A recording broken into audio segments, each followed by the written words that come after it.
Varicose veins తో బాధపడుతున్నారా? దసరా సందర్భంగా ఉచిత కన్సల్టేషన్, సర్జరీపై 20% వరకు డిస్కౌంట్.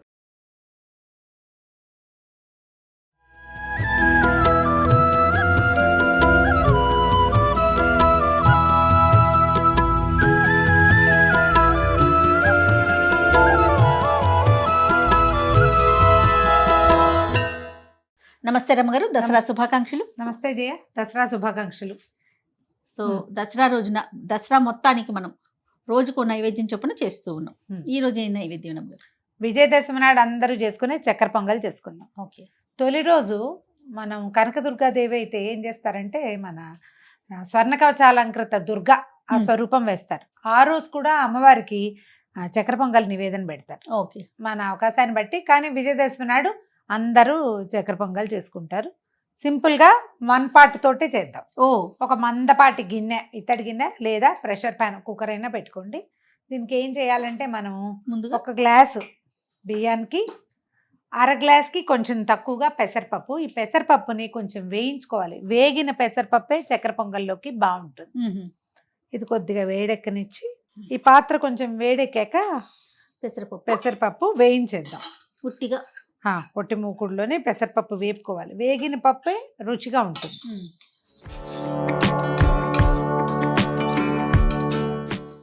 పొట్టు పెసరపప్పు ఆరోగ్యం కదా అని మొన్న ఒకరు అడిగారు.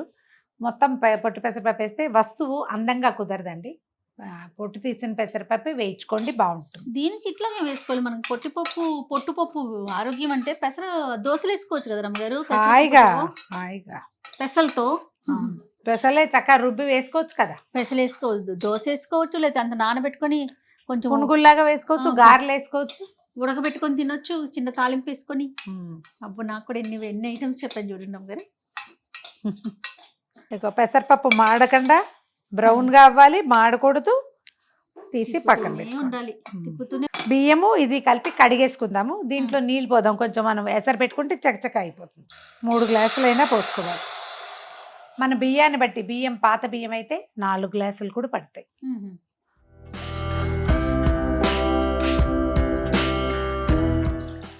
ఈ లోపల పెసరపప్పు బియ్యము కలిపి కడిగేసుకుందాము. నీళ్ళు కొంచెం మరుగు పట్టినాయి కదా.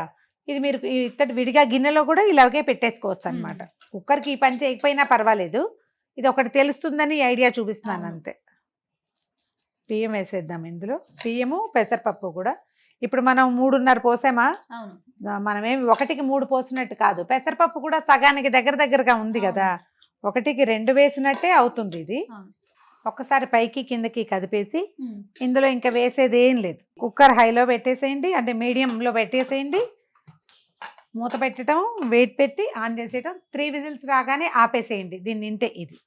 ఈ లోపల రెండో పని ఏం చేద్దామంటే, మనము 1 గ్లాసు బియ్యంతో చేయదలుచుకున్నాం కదా చక్కెర పొంగలి.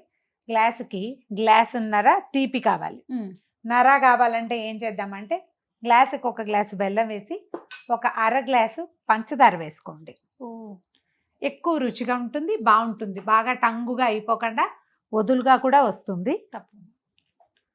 ఏం చేద్దామంటే బెల్లము పంచదార 2 పక్కన పొయ్యి మీద చిన్న గిన్నెలో వేసేసి కాసిన నీళ్లు పోసి పెడితే చక్కగా 2 కరిగిపోయి అది వచ్చేసరికి ఇది కూడా వచ్చేస్తుంది. ఇది ఒక పనే ఉండు. ఇంకొక పని కూడా చేద్దాం. ఇది కాకుండా ఇంకోటి చేద్దాం. కాస్త నెయ్యి పెట్టి జీడిపప్పులు, కిస్మిస్లు, తర్వాత కొబ్బరి ముక్కలు వేయించి పక్కన పెట్టుకోండి. తర్వాత చిటికెడు పచ్చకర్పూరం దగ్గర తీసుకోండి.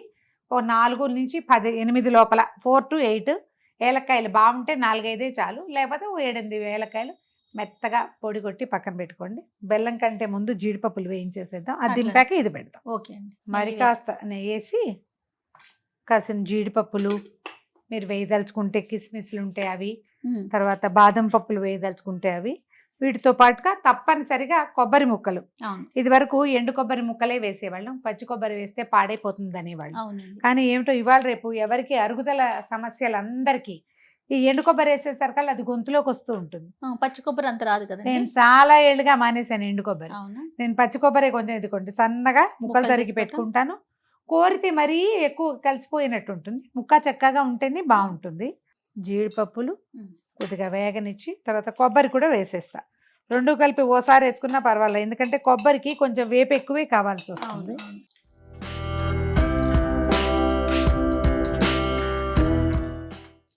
కొబ్బరి ముక్కలు వేసేద్దాము.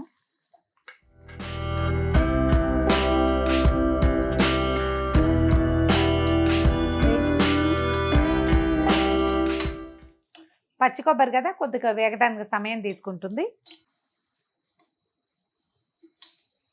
కుక్కరు 3 విజిల్స్ వచ్చేసింది, కుక్కర్ ఆపేసేద్దాం.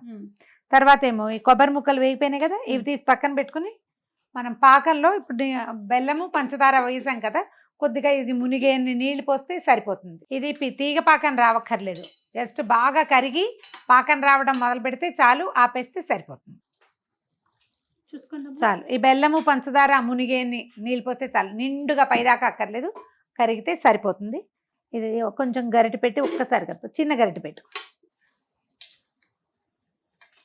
ఇది కరగబెట్టుకుందాము.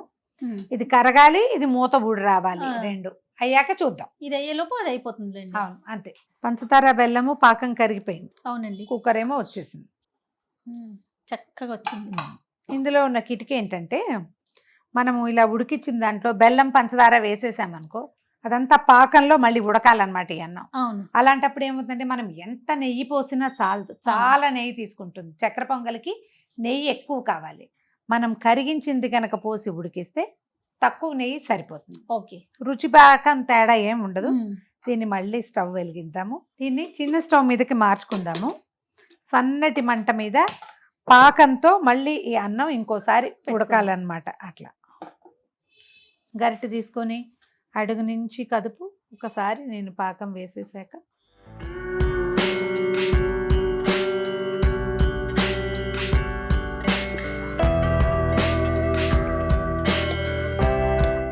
చక్కగా ఉడికింది. మెతుకులు పెద్ద పెద్ద ఉన్నాయి చూసావా, బియ్యం చాలా బాగున్నాయి జయ.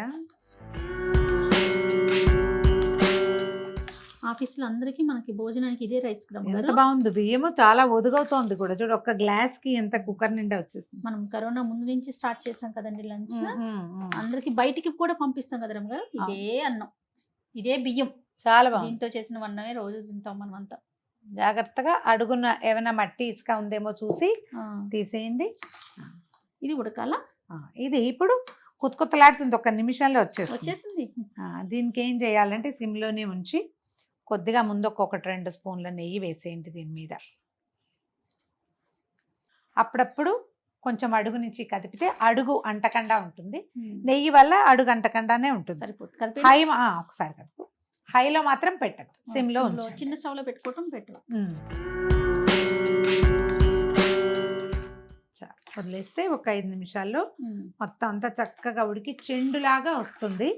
మనం పంచదార కూడా వేసాం కాబట్టి ఆటే బిగిసిపోయి టంగుమని అయిపోకుండా ఉంటుంది అనమాట. దీనికి ఒక చిన్న మెథడ్ ఉంది. చెప్పండి. మనం పటిక ఉంటుంది కదా, పటిక దింపేసేటప్పుడు చిన్న పటిక ముక్క చెప్తారు ఇట్లా. నేను ఎప్పుడు వేయలేదు, నాకు ఒక అనుమానంగా ఉంటుంది. పటికలో ఏదో రుచి తేడా వస్తుందని అనిపిస్తుంది.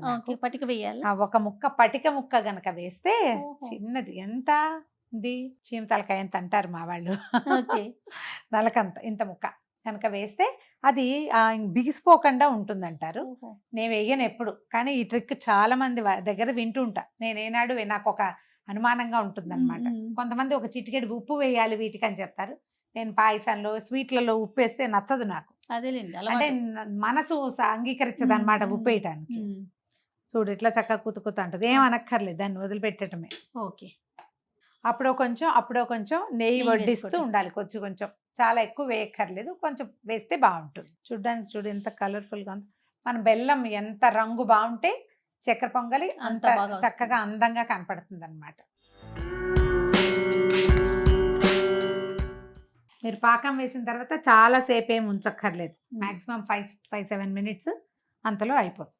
కొంచెం నెయ్యి వేసుకుంటూ కొద్దిగా అలాగా మళ్ళీ బాగా కుమ్మేసామనుకోండి శుద్ధలా అయిపోతుంది. కుమ్మేయకూడదు, అలాగా తిప్పుకోవాలన్నమాట. మనం జీడిపప్పు ఇవి పెట్టాం కదా, జీడిపప్పులు కొబ్బరి వేయించి పెట్టాము, వేసేసి అది మొత్తం అందులో ఎలాగో కొంచెం నెయ్యి ఉందిగా, కొబ్బరి ముక్కలు వేసేసి ఒకటి జీడిపప్పులు కూడా ఉన్నాయి, ఒక 7-8 ఏలక్కాయలు పొడి చేసాము, ఇది కూడా వేసేద్దాం ఏలక్కాయల పొడి.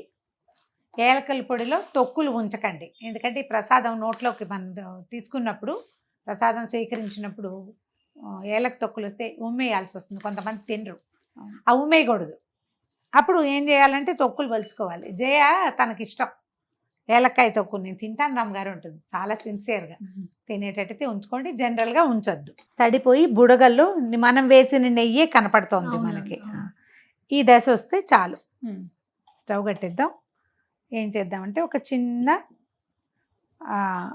పచ్చకర్పూరం పలుకు, ఇంతే, ఇంతకంటే వేయకూడదు. చాలా రమ్మగారు, చాలమా, సరిపోతుంది.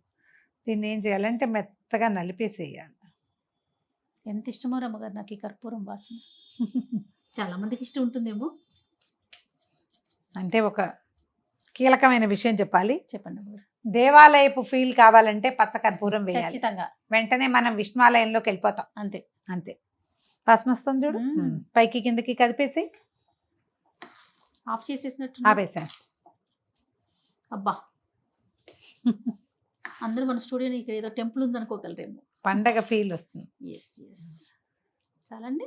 చాలా. ఇది మోతాదు మించితే ఒక రకమైన వగర్లాగా వస్తుంది. అవును, ఎక్కువ వాసన వచ్చినా కొంతమంది తినలేకపోతారు, అందుకని ఒక్క చిటికెడ వేసుకోవాలి. దీంట్లో ఇంకో ప్రాబ్లం ఉందండి, పచ్చకర్పూరం మోతాదు మిక్కిలు తీసుకుంటే వాసన పీలిస్తే హోమియోపతి మందులు పనిచేయవు. అవును రమ్మగారు, మీరు ఎప్పుడు చెప్తారు కదా, అందుకని మేము కేవలం 3 పండగల్లో మాత్రమే పచ్చకర్పూరం వేసేది చేస్తాను. నాకు కూడా చాలా ఇష్టమే. అవునా? కానీ మేమంతా హోమియో వేసుకుంటాం కాబట్టి కొంచెం జాగ్రత్తగా. అయిపోయింది, ఒక బౌల్లో పెట్టుకుందాం. ఆ బౌల్ తీసుకుంటారా? చూడ ఎట్లా వస్తుంది.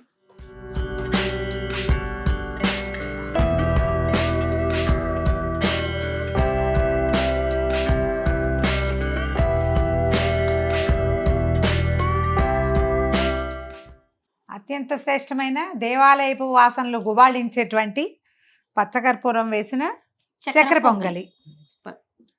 పాలు పోసుకుని చేసుకునే విధానం ఒకటి కనపడుతుందండి మన వైపు దేవాలయాల్లో, ఇదే కనిపిస్తుంది. ఈ ప్రాంతం అంటే మన వైపు విష్ణువాలయాల్లో హెచ్చుగా కనపడే విధానం అయితే ఇదే.